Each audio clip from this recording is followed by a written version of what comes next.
This podcast is brought to you by Absolute Collagen, which is all about reducing the signs of aging. Available in convenient powder or liquid sachets. Find out more at absolutecollagen.com. I've got this rheumatoid arthritis, and if you get a flare-up, your bloods show a lot of inflammation. If you tell me I'm 200, I will know it's because I've had inflammation at the time. That will be my excuse. And what about if it comes back very young? Oh, well, I believe it utterly if it comes back good. Sheila Hancock, your biological age is... Today on What's My Age Again, we have a very special guest. I'm Katherine Ryan, and today I'm talking to the writer and actor, Dame Sheila Hancock. Sheila Hancock is 92 years old, but refuses to let her age define her. She has had an award-winning career on the stage and screen and had 2 long marriages to the actors Alec Ross and John Thaw, who she was with for 28 years. Too long for me. She has 3 daughters and a brood of grandchildren who she says keep her young. She's still working and writes about important issues that matter to her. She, like all our guests, has taken a biological age test, which we will reveal later with Dr. Nicola Conlin. Welcome to What's My Age Again, Ms. Sheila Hancock. How do you like to be introduced or referred to? Because I feel strange calling you Sheila. Yeah, no, call me Sheila. That's Sheila. That's what I am. I feel that you deserve something a lot more formal. Well, the Dame thing is interesting because Yeah. I've always been very secretive about it.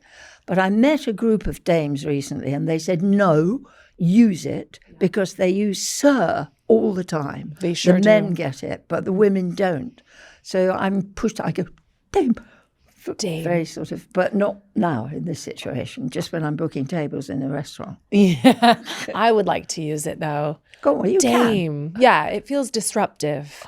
It's eagerly I feminist. think now it that feels you rather mention it. staid, Dame. No, it's fun. It's difficult maybe to be an LGBTQAI plus ally, a left-wing woman of the stage, and a dame. Maybe it's a bit too royal to be as like progressive and Well, young as you are. Yeah, they're quite progressive group of women. You're going to hear a lot from them. Yeah. There's a gang of them getting together to be really activators. And I'm part of, well, I'm not part of it. I just drag along in the, but it's quite powerful. A group of women from all areas of life, law, teaching, theatre, obviously, business, all getting together and saying, right, let's change things. And that's what they're beginning to do, which I'm quite proud of. Good. I love that you just meet groups of dames where you go. I was with a gaggle of dames. What is the collective? Probably like crows, maybe a murder of dames. A murder of dames would be good, yeah. I like that very much. Well, I cannot believe that you're here. You look effervescent, glowing. You've never seen a day in the sun, probably all the dark theaters. Oh, no, I do sit in the sun all the time. How is your skin so young? Well, at the moment I've got some steroids, so I'm a bit puffy. Oh, so yeah. that is quite a good way of getting rid of wrinkles. But I don't know. I think you're lucky with skin, aren't you? I mean, my skin is relatively all right. I used to have acne when I was young. That was terrible. It was such an awful affliction. And that haunted me. But I eventually came through that, and I suppose my skin is okay, really, for my age. I do come across people the same age as me who are a lot wrinklier than I am. But I don't look in the mirror very much. I don't know what I look like. Well, you should. I recommend it. If you're Sheila Hancock, Dame Sheila Hancock. Well, on the few occasions I do look in, I'm not madly keen on it. So. Oh, no. Well, I think that would be largely a hangover from your generation, because women were for decoration, I think, for a very long time, and to be seen and not heard. And it's different now, but it's probably difficult to escape era. Well, is it that different? Is it that No. different? Young girls are terribly keen on having the thick lips and the right eyebrows and things like that. I would have thought they're more obsessive than when I was young. All right, Dame, bit of an attack on me professionally. That's the first thing we disagree on. Can we ask how old you are 92. chronologically? 92 last February. That's amazing. And were you at all nervous about coming here to find your biological age? Well, I was, because the day you did it, I had inflammation because I've got this rheumatoid arthritis. And if you get a flare-up, your bloods show a lot of inflammation. So if your blood test is involved with inflammation, I will be 200, definitely 200. But I am what I am. I mean, if you tell me I'm the age of 2, it won't make any difference to the fact that my feet are aching and I'm old. Do you think that acceptance came to you with older age, or were you always that steadfast? No, I wasn't always like that. Strangely enough, reaching 90 was extraordinary, because right up until then, I honestly had never thought I was old. I really hadn't. I did a film where I climbed a mountain when I was 85, and I didn't think anything of it. I went to the gym and did a bit of extra work, but I've never thought of it. And then when I was 90, everybody started saying, "Do you still drive? Let me help you up." They suddenly start treating you as old. And you find you're acting old if you're not careful. And also it's quite useful, because it means that you can, for instance, if you're bored, or if I have had enough of this interview, I can actually say, "Well, I'm very bored with this, I'm leaving." And everybody would say, "Oh, poor old thing, she's got a bit senile." It's a wonderful excuse for bad behavior. That's right. 32, a bitch walks out of an interview. 92, the dame was tired. Yes. You're allowed to do what you like. Or a bit odd. Right. You know, oh dear, good job she went, because we couldn't cope with her, really. And when would you say the rheumatoid arthritis started? My eldest daughter was diagnosed with grade 3 cancer, and 2 weeks later, this is 7 years ago, I couldn't walk. And suddenly my whole body was in agony. And I thought, what's happened to me? I don't understand what this is at all. Anyway, cut a long story short, lots of tests and x-rays later, it was rheumatoid arthritis, which is now completely under control with the help of drugs and steroids and things like that. But but that was when it started. So it's 7 years of learning to deal with a chronic illness. Yeah. But honest to God, I live a perfectly normal life thanks to modern science. I mean, in the old days with rheumatoid arthritis, I would now be utterly deformed. Wow. Because it's one of those illnesses that twists your lung, you know. And none of that has happened to me. I've got one finger that's slightly bent, but other than that, I'm fine. And that's the one you stick up at people when you're bored in an interview. Yes. And it's got character of its own. Yes. Isn't that strange with autoimmune disease, as rheumatoid arthritis is, and inflammation? It seems to affect women more than men, and it comes on in times of extreme stress. Well, I don't think you can nail it down, actually. For me, definitely stress causes it. But for some people, I don't think it is that. It can be something they've eaten. Yeah. I mean, that's the awful thing about these autoimmune illnesses. It's very difficult to pin down exactly. I think AI is going to help with that. I think AI is now going to be very good at diagnosing things. They can already take a spot of blood and detect whether you've got cancer anywhere in the body. And so I think maybe, and with rheumatoid, you have to go through a lot of drugs before you find the one that suits you. Yeah. And you have to take them for 3 months to see if they work. I think that will be a thing of the past. I think AI will put you straight onto the drug that you need, says she with ridiculous confidence in the future. Well, I hope that you're right. There's a lot of mixed opinion about AI, and I like to hear just a hopeful projection of... I think medically it's going to be amazing. Oh, great. I really do. And so you feel, Sheila, that with the inflammation that you had at the time that we took the test, and it was a lot to ask. Yes. Please come on the podcast. Please give us your blood. Please fill out the forms. Yes, I couldn't believe it. I'm sorry. And sticking me with a needle. I felt really very odd. What is this, a podcast? I didn't sort of take in that I had to do the blood test. Sorry about that. But I'm not. I mean, if you tell me I'm 200, I will know it's because I had inflammation at the time. That will be my excuse. And what about if it comes back very young? Oh, well, I believe it utterly if it comes back good. I believe it's utterly true. Well, then we'll have to subtract age because of the inflammation. So if you're inflamed with rheumatoid arthritis and it comes back young, the glycan age test really does focus a lot on inflammation. I'd be about 16. There you go. It could be good news all around. I have to tell you, my daughter requested, she's 16, that we watch Annie last night. But the new Annie, the film with Jamie Foxx and Cameron Diaz in your original London role as Miss Hannigan. Right. And, I don't want to throw shade this early in the podcast, but my daughter said, it's so great and I love this song. They've changed all the music. I think Cameron Diaz is far too young and glamorous to be Miss Hannigan, and I love the original so much. Yes. And it's such a legacy role. I would have loved to see you as Miss Hannigan. Oh, that's very sweet. I loved that show, actually. It was.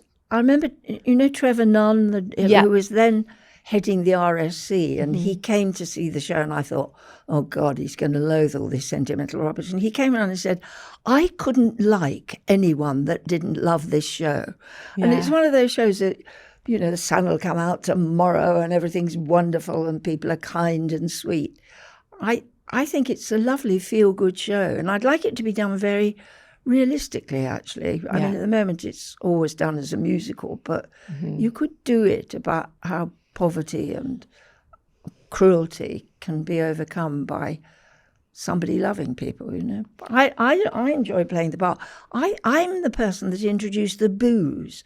I had the idea that she should be drunk half the time, so I had this little bottle and I kept taking swigs of it every time one of the awful children came along. So you'd like to see Annie without the music? No, very controversial. With the music, but done. I believe they've done it with Oliver recently in the West End. I haven't seen the production, but I think those gutsy musicals, you usually make them prettier than they are, But it is a story of children being really badly treated, Annie. And I think it would be quite interesting to see it done really realistically, so the audience were genuinely upset. Do you prefer performing in musicals or in theater without music? Well, I don't know what that's called. Spoken word. What's it called when there's no music? Just a play? No, I play, yeah. No, I prefer musicals because I like hearing the band, and I like the people in musicals, dancers and all that are lovely to work with. They're such fun. And they don't take it all terribly. Well, they do take it seriously, but they have a laugh. Do you know what I mean? And also hearing the overture is a help. If you're feeling, oh God, I mean, you must feel that, surely. Don't you? Do you not sometimes feel, I just can't go on and be funny? Maybe a little, you're right, yeah. So if you had a band, it would lift you a bit, I think. Oh, musical theater is joyful, and it's a huge part of my family. We are not competent in performing musical theater, but it doesn't stop us, Sheila.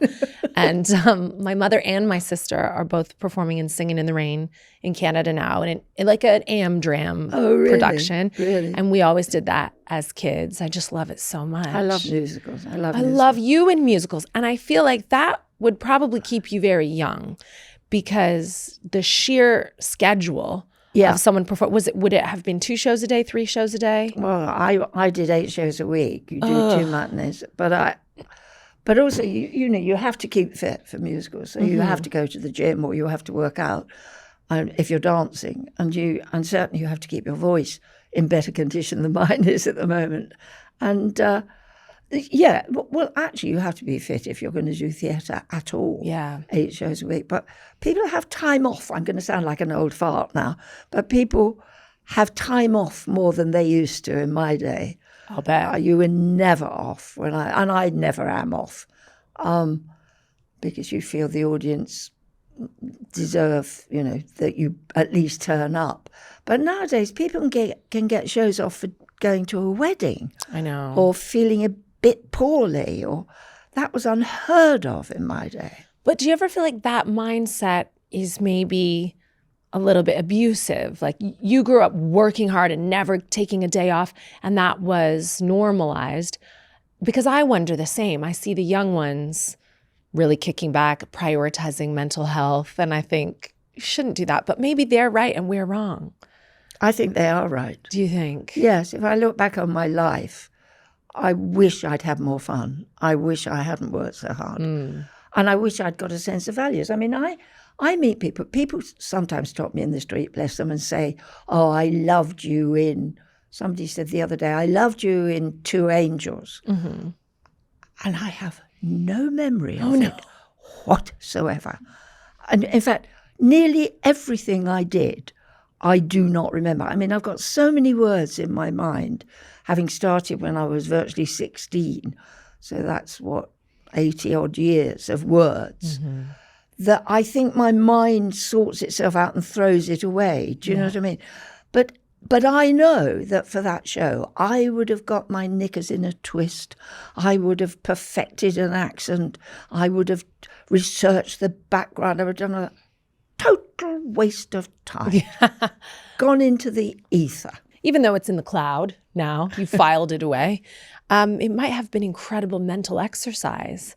And then your brain just put it where it needed to go, because not a lot of people are this healthy, this beautiful, this glowing, this sharp at 92. You have to admit that. Oh, Giles Brandris, to name but few. That's the only other one. He always says, I did a series with him on a boat, and he used to make me remember things, because he says, your memory has it there. What you've got lazy about is retrieving it. And he said, the more you don't retrieve things, the more lazy your brain is going to get. So he'd say, no, come on, you've got to get it. You've got to get it. Think hard. Right. And he wouldn't let me go on until I'd done it. And sometimes it didn't, but then 5 minutes later it would come. And he was right, that deep in the recess are all those dreadful plays I did. Some of them, I mean, please let everybody forget them. I did a terrible thing in, what's the thing where they all wear gym slips? The series, the famous series, gym slips and suspenders. St. Trinian's. Oh. St. Trinian's. Thank God it's disappeared without trace. But for some reason, I played the headmistress. Now, Alistair Sim, you're too young to remember, but he was brilliant as the headmistress in that series. It was the funniest, subtlest, original piece of work. I come along, obviously he wasn't available, and they asked me to do it. It was a dreadful script, which even I realised, but I decided for some reason to play it Dutch. Oh. And I went to the Dutch embassy with this tits and bum script and said, could you tell me the accent of that with my recorder to record the things? Now, thank God that's disappeared. There was one person who said, girls at St. Trinian's, why? And I got my PA to say, the money, which obviously was the main reason. Yeah. But it seems to have, it's there somewhere lurking to bite me. But I've done some dreadful, dreadful things in my life. I like it. I think you sassed it up. I can see you playing Dutch, and I don't think the Dutch embassy would have minded that translation. They'll tell you tits and bum. They don't mind. They were just baffled. They're very literal people.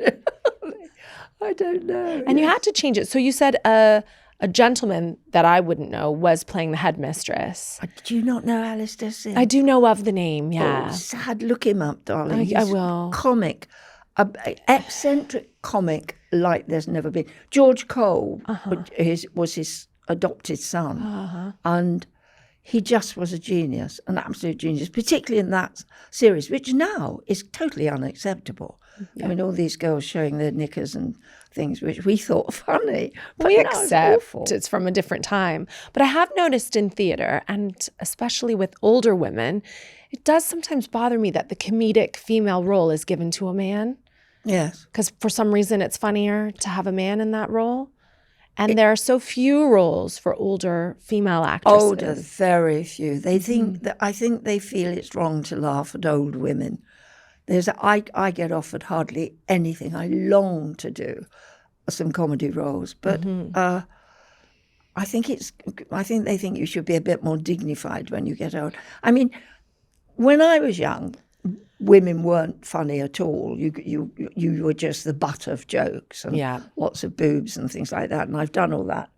But then came along people like Victoria Wood and all the girls that started writing their own material, and that was the secret.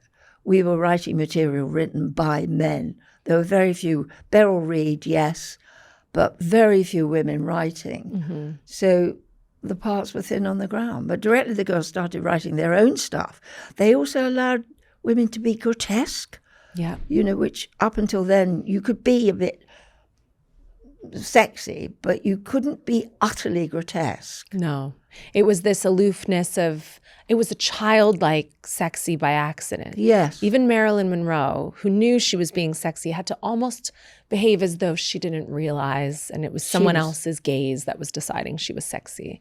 I'm fascinated by Marilyn Monroe. It's funny you should mention her, because I just found her magic. Mm-hmm. There's a wonderful moment in the film she did with Larry Olivier, and he was apparently awful. He said to her, "Be sexy" or something. And there's a little scene where she's waiting to see the prince, and she does a little dance.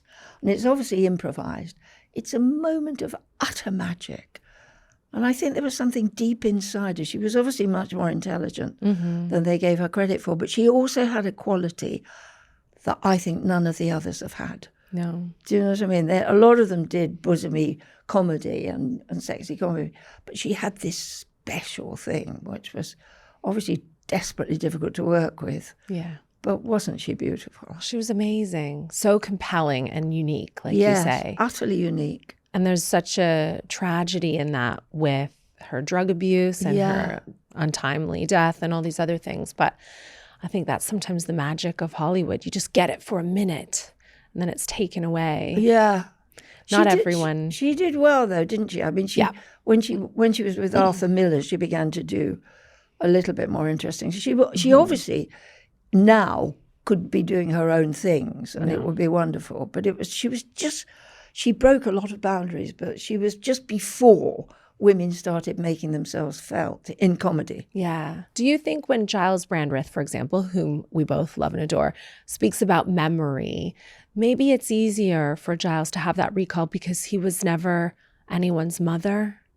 Do you think that raising 3 girls might have an impact on kind of where your mental energy goes, your memory, even your biological health? Yes, is the answer to that. There's no doubt once you have children, and you know this, your life is completely changed. I mean, my career was, I had to keep working because I had to make the money, but I had opportunities to go to America. I had a big success with one play, and I could have gone to America with it, which would have changed the direction of my career completely. But I couldn't because I wasn't going to take my oldest daughter away from school. So, but it was very willingly made. Yeah. I mean, I don't say that with any regret. But yes, it changes your choices. I mean, I find it interesting. There's one of your things that I've seen where you're getting ready to go to work and doing what you do and everything, and you're still having to do the domestic and all that. I know. And that's the fact of life, isn't it? That it's almost impossible to combine the two. And this is why our memories go, because we're also remembering everyone's swimming lessons and the lunches. And I think a lot of your, not just your brain power, but your physiology. I've heard from our scientist, Nicola Conlin, who will come out soon, that even having children, she doesn't use the word parasite, I do, but they will take minerals from your bones and then they're born, and professionally you're split, and we're grateful and we chose to have them, but it does have an impact. And I think that after you have a baby, most women are able to bounce back biologically, but I think it's never the same. I think it's so much more mental and physical energy, especially as a working professional, than most people realize. Yes, yes. I mean, I think it's coming out more and more how difficult motherhood is, and particularly in modern society. I mean, it was pretty poor when I brought up my kids, but now I would be terrified if I were you. I mean, there's so many threats to youngsters and so many wrong messages, so many lies that you've got to try and make them realize are lies. I do it with my grandchildren and say, no, that's not true. Somebody's just said that. I mean, people like Trump and Boris Johnson, they say things and that's a fact. Well, of course, it's not a bloody fact. It's a lie.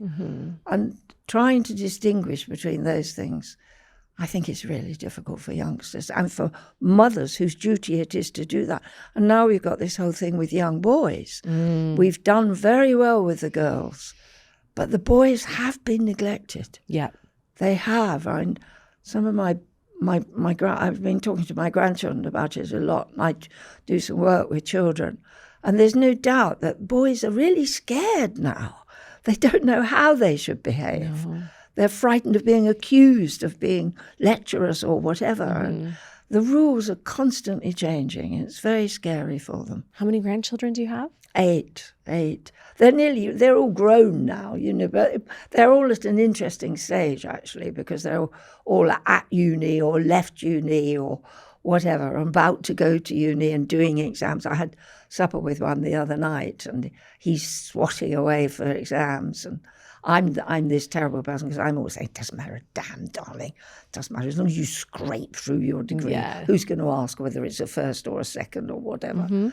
I didn't go to university, but I want them all to do university and love education. I think it's very important. But I think some of our values with our children, we've got to be careful that we're not pushing them wrongly, I think.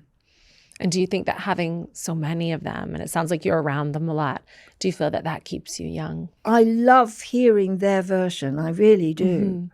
I do. I would hate to be out of touch with young people, which is very easy to get, because when you get old, there's a lot of chat about knee replacements and hip replacements and all that sort of thing. In fact, I was at a book club. I've got an all-female book club. And they're wonderful, wonderful. And they've all been to university and frightfully posh apart from me. And I love doing it. But we were at dinner. We had dinner. We were chatting away, and we were talking about electric cars. And everybody was saying, well, I've got a hybrid, I've got this. And I suddenly stopped and I said, girls, do you remember when we used to talk about sex? And it's true. Yeah. We got to that age where we talk about the menopause or something, and it used to be much more lascivious and enjoyable in the old days. But we then started talking about sex, so all right. Good. And I like that those women are having sex. Well, I don't know that they're even having it, but just remembering it is nice. Remembering it is probably nicer than having it in many instances. And I think the younger generation, it's important for them to stay connected to the older generation too, because I think we're dehumanized a lot. They don't want to know about their mother having sex. They don't want to think that an older woman is still a very sexual, autonomous being. I think those are the conversations you need to have with your grandson. I think there are schools, aren't there, that are doing exercise. I don't know what's happening now because there's so many problems in schools, but where they bring old people together with young people, and it is very productive on both sides. Yeah. It really is, to have that understanding, and I'm all for it. I'm all for it, and I don't spend enough time with my family. I should do more with my kids, but I'm fascinated. I think I probably get more out of it than they do, because what do you think about, and whatever is the current thing. They've been teaching me all this business about hating women and all that sort of stuff, because that's new to my generation, that sort of... I think people always hated women. They hated it, but it wasn't so explicit. There weren't what they called incels or whatever. Yeah, the incels. There was no sort of acknowledgement that was a fact. This is what I do. I hate women. Yeah. They don't love me. They won't have sex with me. Therefore, they're vile, and I'll try and do damage to them. Right. That's kind of new, isn't it? Well, I think that no one was involuntarily celibate before. They could just take what they wanted without reprieve. And now women have a choice, and women are choosing to avoid a certain type of man. And that's making the entitled men feel really violent. We had a conversation when all this was very hot, the Me Too generation. And one of my son-in-laws, who I adore, I love my son-in-laws, and said something about, oh, God, you can't even flirt with anybody now. It's ridiculous. It's nonsense, the usual thing. And his daughter said to him, Dad, I never go past a building site without people shouting, show us your tits, or I never go on the tube without somebody gropes me.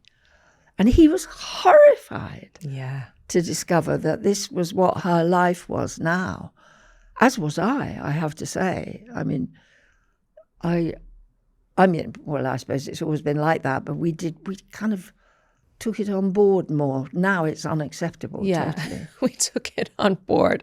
I know what you mean. Yes. Yeah, it's different because we told the girls they were good. Yeah. And then, you're right, really ignored the boys for 10 years and at least. And then they didn't have an idea of what positive masculinity was. No. And so now they're confused and they've found these resources for really toxic masculinity. Yes. It's not great. I suppose there are a lot of people who will hopefully be listening to this will say, what are they talking about?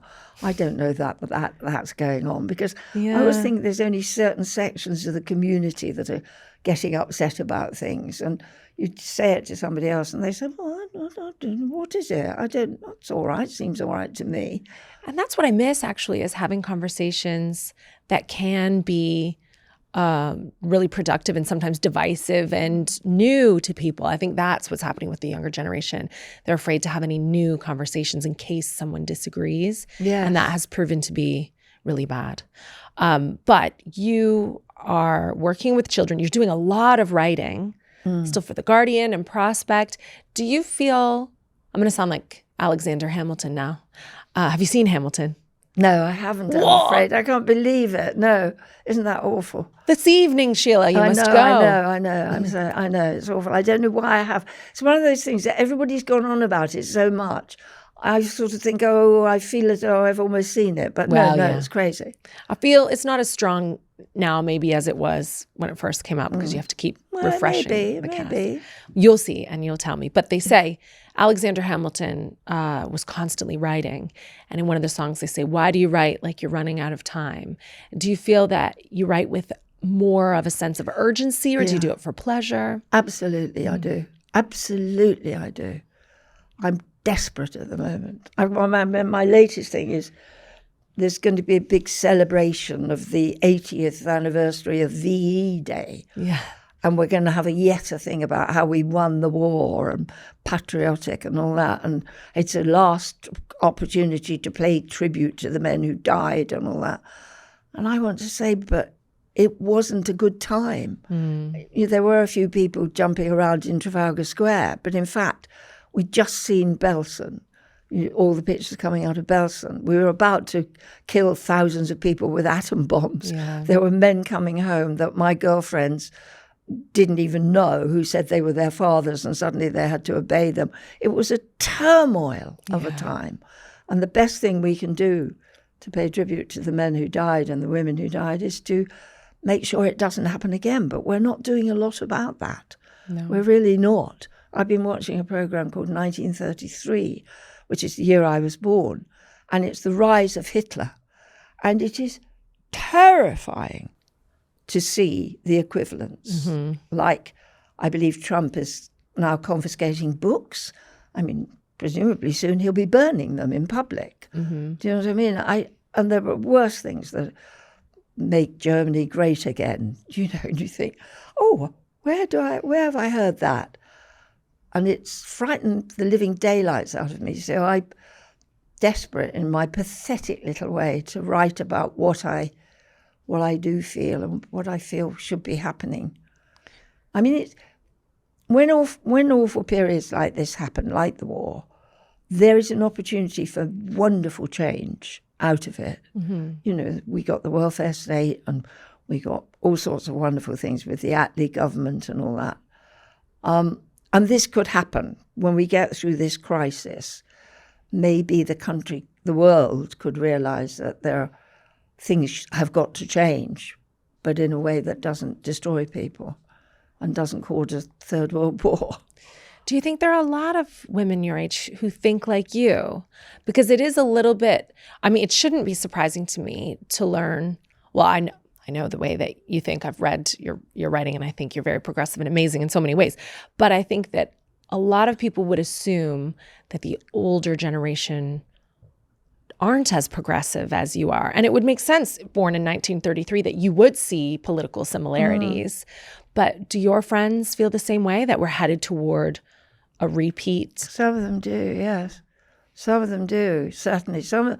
all of my contemporaries are alarmed, really alarmed about what's happening in the world. And most of them do it by not watching the news or, shutting off from it. I've never been like that. I've always tried to, do my bit to change things, because that's what my dad told me I got to do at the end of the war. What's My Age Again is sponsored by Absolute Collagen. I'm not interested in turning back time, but I am interested in looking my best and knowing what actually works. And that's why I love Absolute Collagen. They don't dance around the word aging. They say it out loud. Here's the sciencey bit. Collagen is the protein that keeps your skin smooth and firm. From your mid-20s, your body starts making less of it. Rude. And during menopause, that decline speeds up. Super rude. So Absolute Collagen helps put it back. Thanks. It's skincare you drink, working from the inside to support your skin. And so you might remember that I'm taking part in Absolute Collagen's 12-week collagen commitment. It's a challenge that's not that challenging. It is one simple tweak to my morning routine.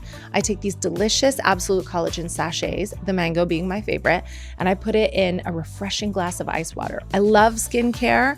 I have tried loads of skincare and I love it, but this is the first approach from the inside out.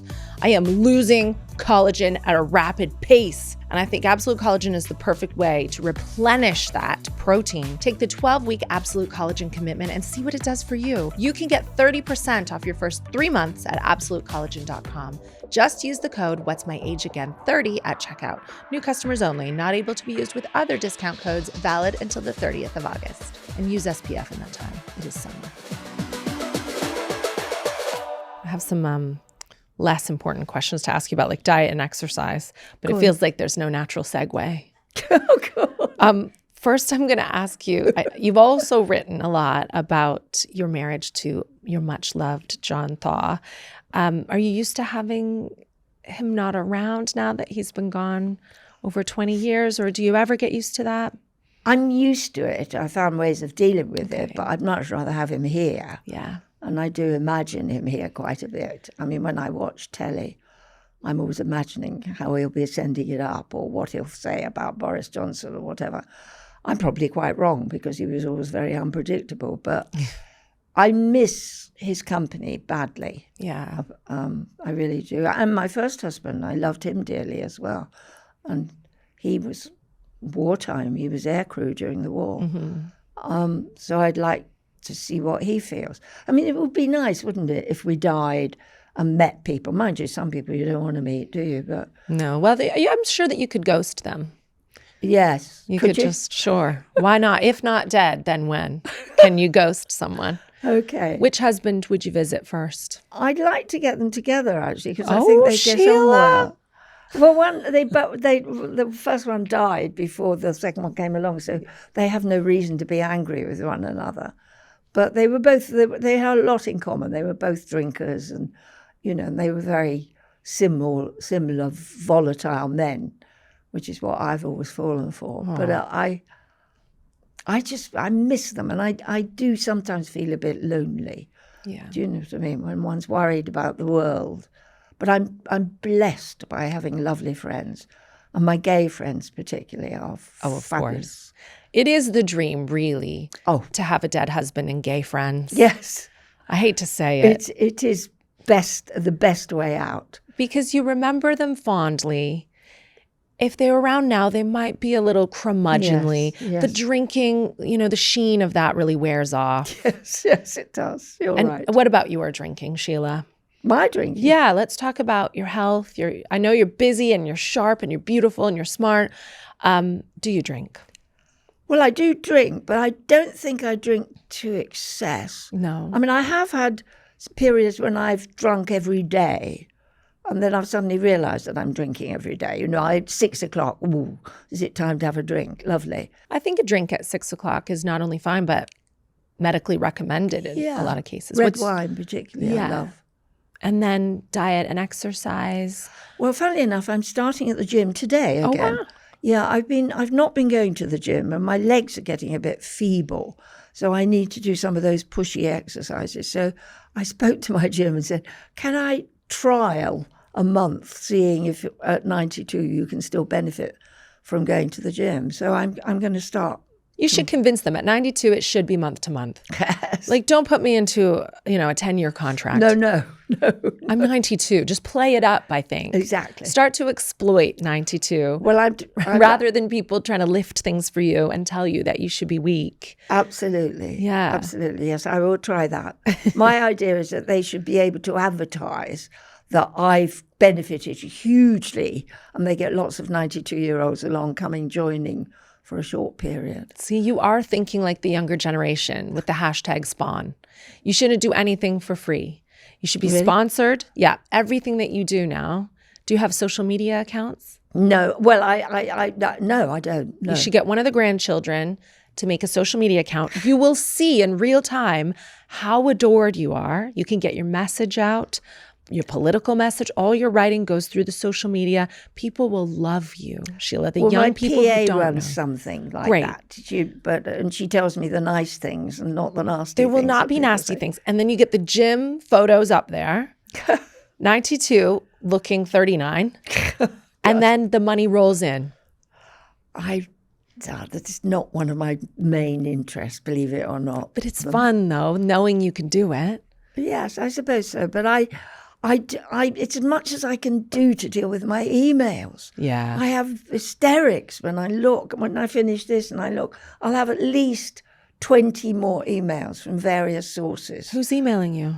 Well, the Quakers. I'm a Quaker, so there's all sorts of campaigns, where they broke into our meeting house in Westminster and arrested 3 kids who were sitting around talking about doing some peace demos. The Met broke the door down of the meeting house, Quaker meeting house, people that are pacifists, and arrested them with handcuffs and everything. No. So I'm involved with that. So there's lots of emails going on that. I'm also involved with a few other campaigny things. And my grandchildren, and I don't know, just there will be, and of course my PA being ill, I'll be getting... I just know that, and do you find they get buried emails too? They do. People say, but I told you that 3 weeks ago. And you say, no, you didn't. And then you look, and it's quite difficult to find. You put in the person's name and it doesn't come. And anyway. It's the new layout. It's the new update. I don't like it either. Well, it's out. They keep changing it without asking you. And they keep giving me apps. I've got thousands of apps that I don't want. I didn't ask for. So I really couldn't cope with anything else. You couldn't imagine being born in 1933, this world of electric cars and AI and apps. It's too much, too fast. It's too much.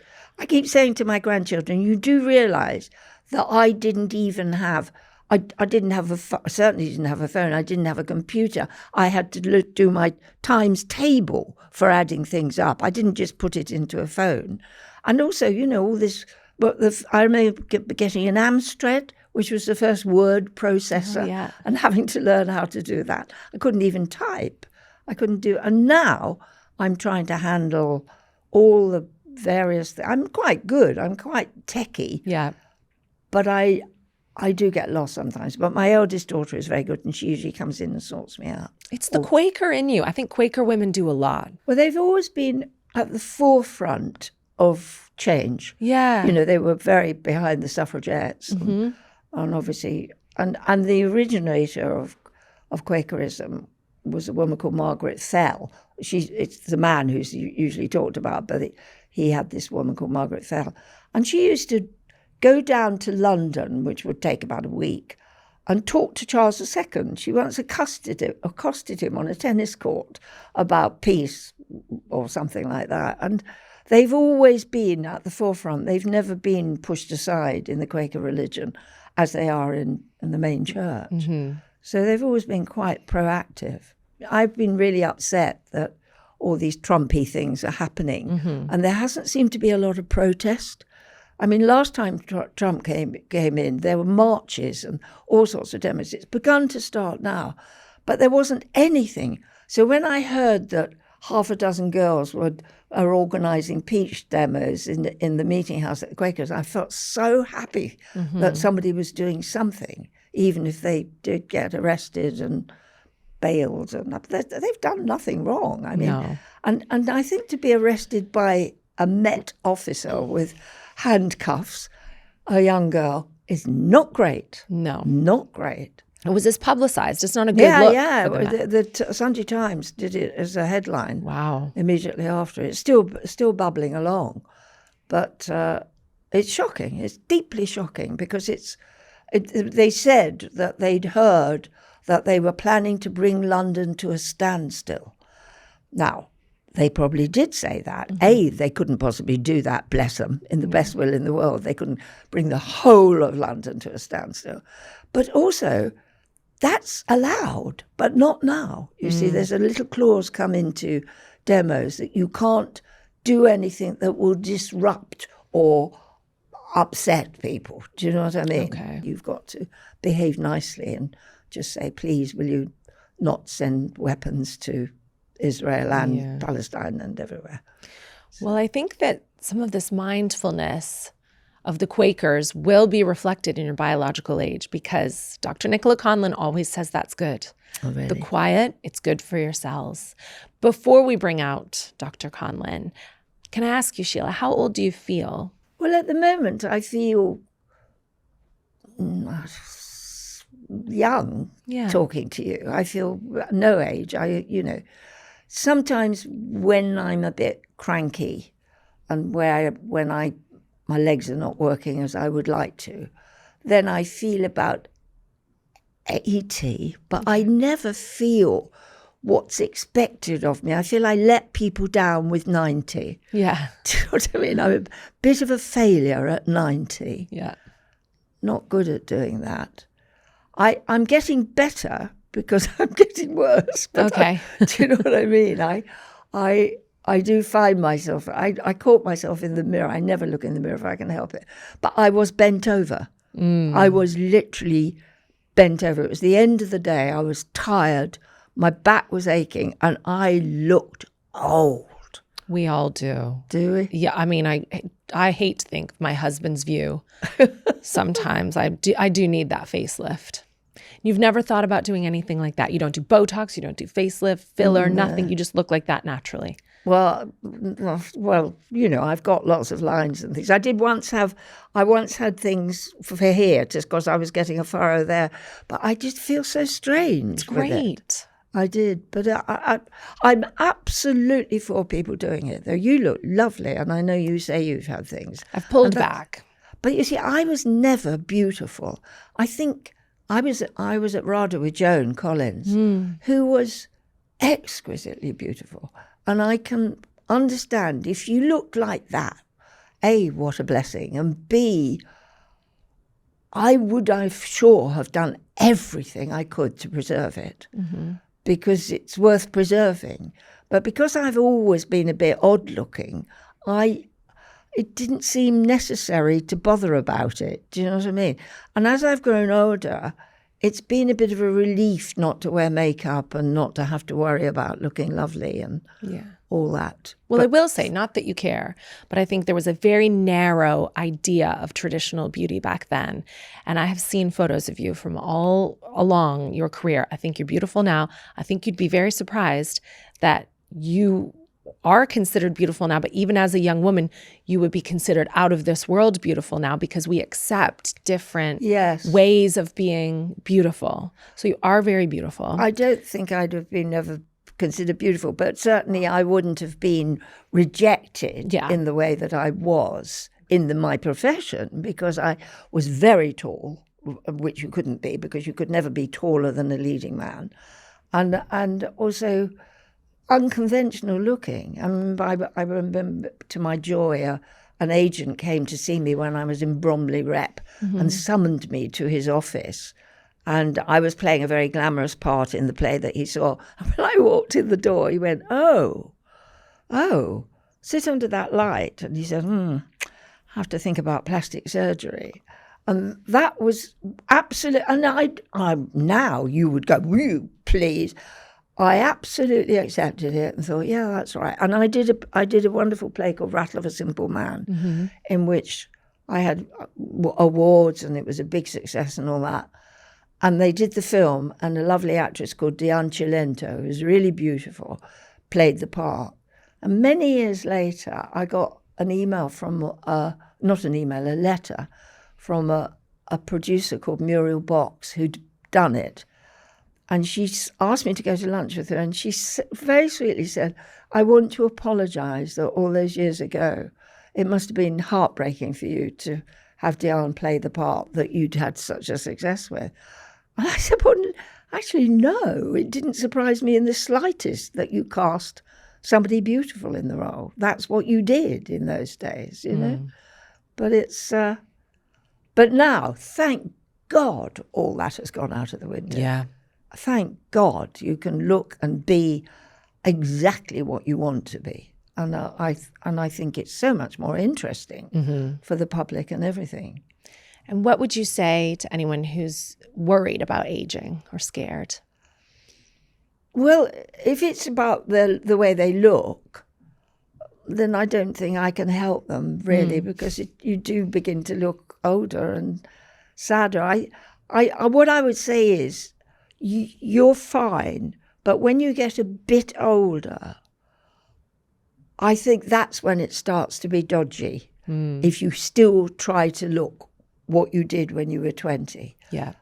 For a while, until about 50, maybe even 60, it's acceptable. But after that is when people begin to look not great, Right. I think. And it's better to then let go and just become a reasonable looking old person. Yes. Do you know what I mean? And to have other interesting things about you. Yes. How sad, actually, for these very traditionally cookie cutter, beautiful women of that era, that they really didn't have a reason to develop anything else.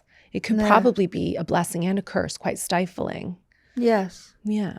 Yeah. I think that it's time, Sheila. Oh, dear. Dame Sheila Hancock, to bring out Dr. Nicola Conlin and reveal your biological age. Okay.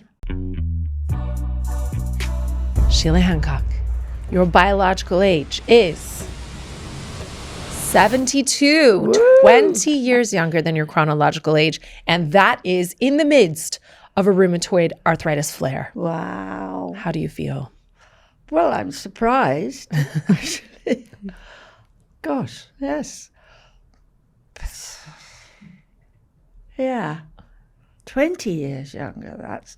Because I really was in a bad way. So maybe I should always have a rheumatoid flare. This is our resident scientist, Dr. Nicola Conlin. Please help us, Nicola, interpret these results, because as Sheila said herself, she was sick. Yeah. Yeah. What do you judge it by, the blood thing? Are you looking at inflammation or? Yes. So this test, it's called a glycan test, and it is actually looking at levels of inflammation.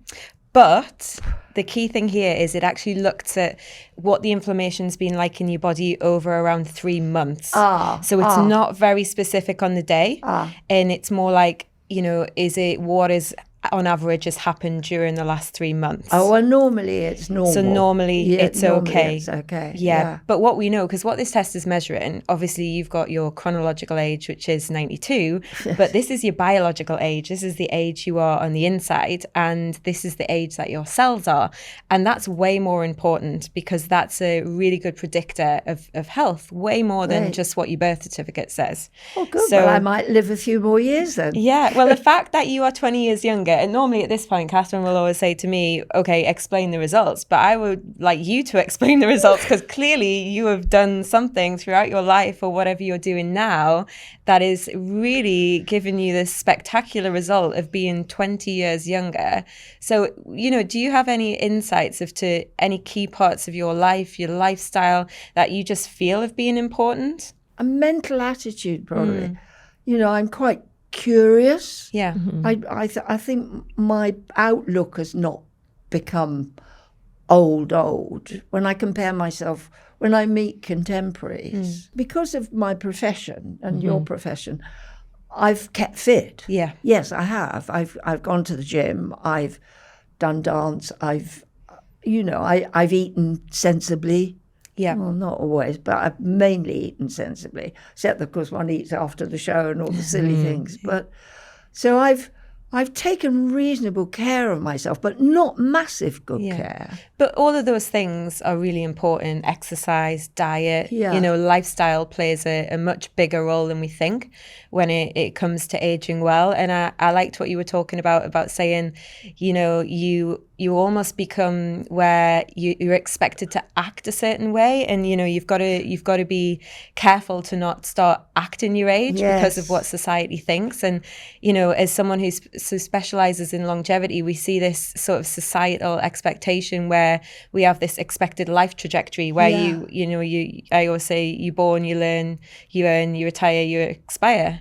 And, you think you retire and then that's it. But you've not let that happen. And that is such an important part because we know having a sense of purpose in life is massily linked to biological age. It's quite a struggle to keep it going, though. It really is, because the world is against you. Yeah. I mean, people, work-wise, people, I'm sure they think, well, they wouldn't engage me for a series because obviously I'm probably not going to last that many more years. Mind you, now I'm only 72. I might add a few more years to it. Yeah. But you do have to fight to not succumb to expectations of what people think of 90. Yeah. You really do. But then I suppose that's true of any age. When you're little, you're pretending to be older, aren't you? But I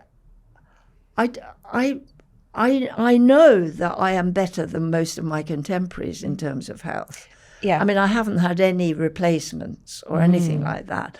But then I think I've got quite a high, or whatever it is, pain threshold.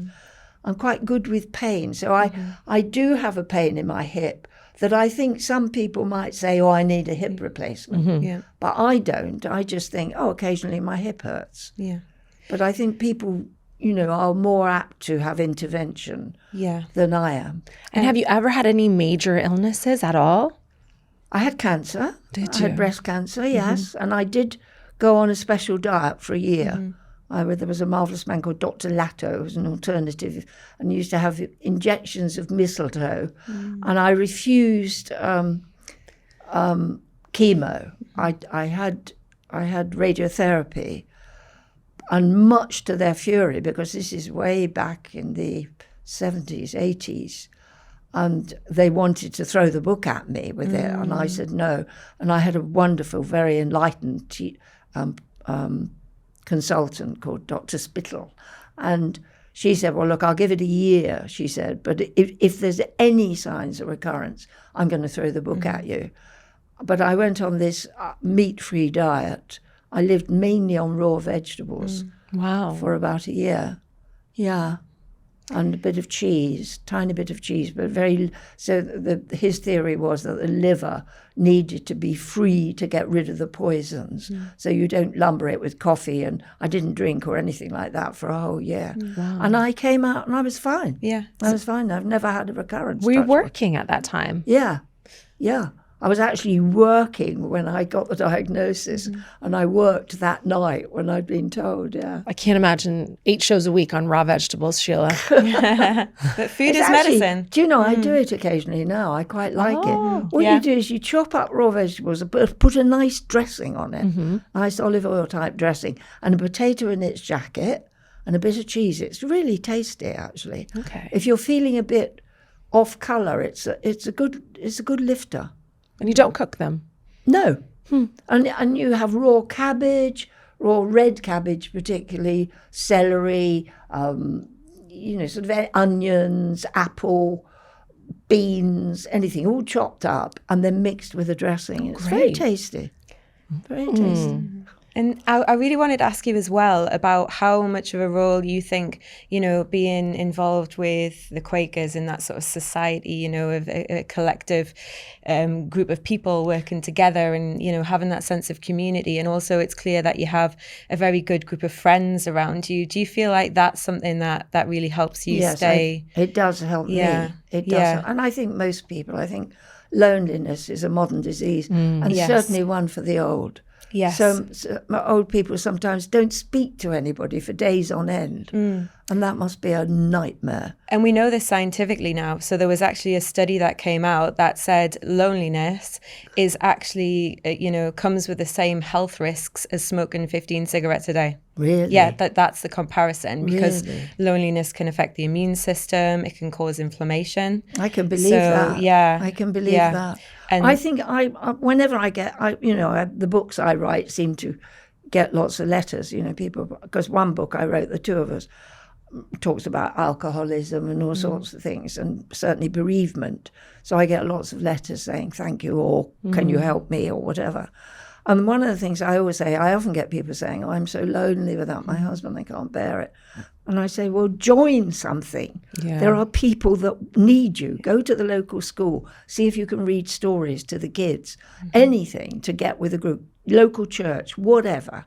And that's... People have got to make it. I had a mad sister who's 10 years older than me with blue hair, and she ended up living in France with a lot of other cabaret artists and people. And it was so embarrassing to go with her because she lived in France for about 20, 30 years and she never learnt the language. She still called Nice. Honest to God. And you go out with her and she'd sit on a bench with a lot of French people say, hello, darling. I'm Billy. What's your name? And she'd just shout at them like English people do. But she communicated the whole time. Yeah. She was, although she lived on her own, she would go to a park and she'd chat to everybody, absolutely everybody. And I advocate that. We're too frightened of making approaches and being polite, I think. Yeah, and I love that you're sharing that message with people, because the importance of that, it's something we've kind of known but never been able to really prove. But there was a study that literally come out in the last couple of weeks, and they'd followed, I think it was 700 people over 85 years. And the most important thing above diet, lifestyle, everything was feeling like you had a sense of community and good relationships and friends. That was the number one predictor of good health. So it's wonderful that you're sharing that, because loneliness is really, really bad for health. I think the message has got to be, you have to make an effort for that. You can't wait for it to come to you. Yeah. If you feel lonely, do something about it. Go join the local church, or if you don't want to go to the church, then some sort of society. Offer your help to a charity. There are plenty of people. Or just sit on a park bench and talk to somebody. They're not going to hurt you. If there are people around, obviously you don't do it in a deserted place. But the worst they can do is say, F off, you know. And it's difficult when you're lonely because you're insecure, but you can do it. Especially if there are ailments, like if people start to lose their hearing, that can be quite isolating. That is very isolating. Yeah. That's absolutely right, Catherine. People, we don't, being deaf, I'm deaf, I've got hearing aids. Are you? Yeah, I got hearing aids. Oh, great. But that is the worst thing. Because if it's a busy room and everybody's talking, I can't hear. It's horrible. Yeah. It's absolutely horrible. You feel so, and then people talk to you like a baby. They bend down and say, hello, can you hear me? And so it becomes, I think we don't do enough about hearing. Some people never ever have hearing aids, do they? They become deaf. Yeah. No need for that. Yeah. And why is that? Do you think that there's shame in asking, or they don't want to go to the doctor, they don't realize they've gone deaf? If ever I do a chat in the public, when you're publicising books and you do these literary tours, I always get round to talking about, like hearing aids. I call them deaf aids. And there's always somebody saying, it's not a deaf aid, it's a hearing aid. But, just subjects like that so that people can open up, because people stifle these painful things, don't they? And they can really upset them. And I believe, somebody said to me, you're very outspoken, Sheila, because I'd obviously offended him. But I much prefer to be with people who say it as it is. Yeah. I'm sick of people saying, do you mind if I tell you that I think you'd be better if you, or can I pass, do you mind? We're so over-polite in this country. That sort of false politeness. And that almost creates an anxiety in itself, Yes. feeling like you can't just say what you want to say. And anxiety causes inflammation. Absolutely. And inflammation ages you. So yeah, say it how it is People definitely not wanting good to talk about for the political biological age. situation and all that as well, Yeah. as stifling it rather than, you can have a row even. It's better than just being upset and not talking about things. Yeah. I'm making it sound as though I've got all the answers, which I certainly haven't, but now I'm told I'm 72. I do know that I'm in better condition than some other people I know in their 80s. Yes. But I look at them and I think, come on, you're overweight, or you're not walking enough, or you're not communicating enough, and why are you so frightened? And Yeah, and when you say you feel like you're in better condition, so this is a concept that we talk about called our health span. Everyone's so focused on your lifespan, which is how long you'll live, but really it's the health span. It's that proportion of your life that you're living healthily, that you can enjoy. That's really the important bit. And the sad fact is that at the minute, for a woman in the UK, whilst our lifespan's expected to be 83 years, our health span is only expected to be 64 years. you're joking. So it means What happens after that? you're expected to have, poor health, so one or more chronic conditions. God. And I think, so it just shows, you are in amazing health. I suppose I am, but it's I can understand why people. You can be healthy in one of those chariots, can't you? If your legs actually do give out, because let's face it, some people cannot walk very well when they're 90, but you can still feel healthy and within the limitations of having to help, moving around. Yeah. But what I'm going through at the moment is that, which is why I'm going to the gym again, is that my muscles are not as good as they should be, and I'm going to see if I can tone them up. And if I can't, then I'm going to have to think about having some kind of vehicle. I do believe that you absolutely will still be able to build muscle. Yeah, absolutely. And again, this is where people are almost said, oh, no, you're too old for that. But what all the science shows is that there isn't too old of an age to start doing anything. Really? Yeah, exercise, diet, healthy eating, changing lifestyle. There isn't a top age where it's like, let's just not bother anymore. Right. So I commend you, get to the gym, absolutely build the muscle. Well, It's not something that's not achievable. Some people, if you sit too long in a chair, you get very achy, don't you? I do anyway. It's quite an effort. Like when I was stood up just now, it's quite an effort. But it's a battle keeping alive, isn't it, really? I can understand there will come a time, I've said this to my kids, there will come a time when I will actually think, had enough of this, I'm off. Do you know what I mean? Yeah. I know it's far from that at the moment, but sometimes when I had this blood test actually, and I was in a bad flare, and you wake up in the morning and it's really difficult getting about, and you think, oh, this is no bloody life. I don't like this very much. But then, strangely enough, if you force yourself to go out and do something, you feel fine. And it's that old advice of, I think, in the 40s and 50s, was it? They'd say, just splash cold water on your face and go outside. Yes. And you're not allowed to say that anymore. No. That even is offensive, but it does wonders. Yes. Yes. At any age. It's not the perfect answer. But what about you? You how do you feel about getting older? I don't mind. I like the idea of becoming stronger in my voice, becoming more of a disruptor. I think just being an opinionated older woman is such a virtue. I think it's wonderful. Yeah. And I hope that I will be in good health at that time. Yeah. Currently, I'm still having babies, though, and very very old to be doing that. So I don't know. Yes, Sometimes. I was 30-something with my first one and 40-something with the last one. Good. Well, maybe that's a good indication for me at 92. What do you think about the drinking, Nicola? There is some evidence that a small amount of alcohol actually can be beneficial. Oh, really? Yeah. So how much is that? I don't know the exact amount. I mean, it depends how large you pour your glasses of wine, if you use a proper measure or not. But we know that the relationship with alcohol is actually surprising. It's kind of like too much is obviously bad. There's too little there seems to be a benefit of having a little bit. So somewhere in the middle.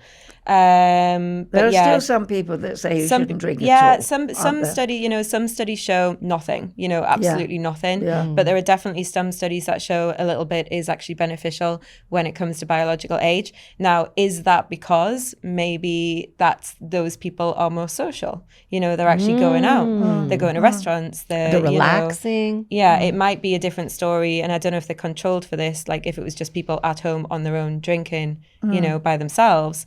So it could be that it's a mix of the social element that sometimes comes with going out with your friends and having a glass of wine. I think what I think it's good for is if you've had a tough day, just at 6 o'clock, that's my big hour, is just to have a bit of wine. It can be really nice, can't it? Really, I'm gathering together nice experiences. Do you know what I mean? I haven't relished. I remember John had this towards the end of his life. John was really a depressive, particularly when he was drinking. And a bloke that he went to said, look, you just don't enjoy yourself. You've got all this success and you're not treating yourself. You're treating everybody else. And he made him buy a terrible magazine with all sorts of techie things and made him buy some presents for himself. And I think, and I'm exactly the same as him. We have similar backgrounds and we don't think we deserve to enjoy ourselves. We should be looking after everybody else. And I think it's quite a difficult thing to do, to say, I'm going to treat myself. I deserve a little bit of a treat. And I think that's what I'm going to work on for a bit for myself. I'm going to say, no, I can't do that job or whatever.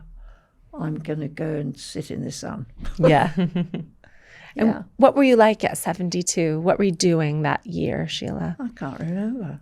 I was working, obviously. On a play, the words are gone. One of those. I once was listening, in the middle of the night, there's Radio 4 Extra, and they do lots of lovely old plays and things. And I was once lying there, not being able to sleep, and I listened to an entire play, which was really good.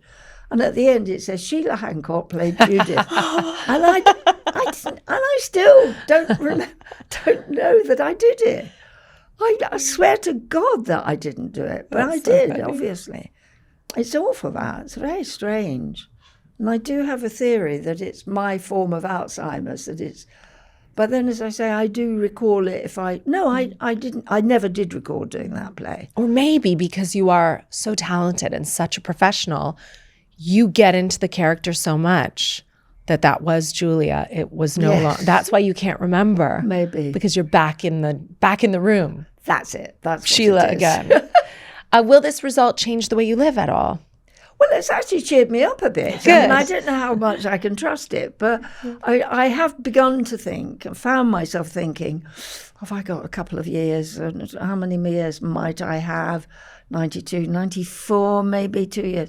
But now, if I really have a healthy age, then I don't see any reason why, if I work at it, that I shouldn't live a few more years than I think, as long as I don't fall over. Falling over is the big thing. You're fine. Having a fall, as they call it. That's it. I was going to say, if you call it falling over, you're fine. You didn't say having a fall, so you're all right. No. Well, Dame Sheila Hancock, it has been such a joy and an honor for us to have you on What's My Age Again. It's been my pleasure. And your biological age is younger than mine. Is it? Yes. And you're just so amazing in so many ways and very inspirational too. Oh, well, it's been lovely. Thank you. I've enjoyed it. Talking rubbish, but... That's all I know how to talk is rubbish. Thanks to Sheila Hancock for joining us on What's My Age Again. Sheila writes in The Guardian and in Prospect magazine, and her books include The Two of Us, Just Me, and Old Rage.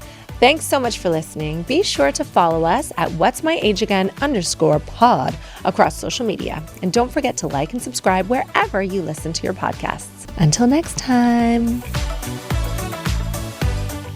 This podcast is brought to you by Absolute Collagen. Thanks again to them for being part of the show. Try it for yourself and join my 12-week collagen commitment. Absolute Collagen are giving you 30% off a whole 12 weeks so you can see this too. Use code What'sMyAgeAgain30 at AbsoluteCollagen.com to redeem now. New customers only, not able to be used with other discount codes, valid until the 30th of August.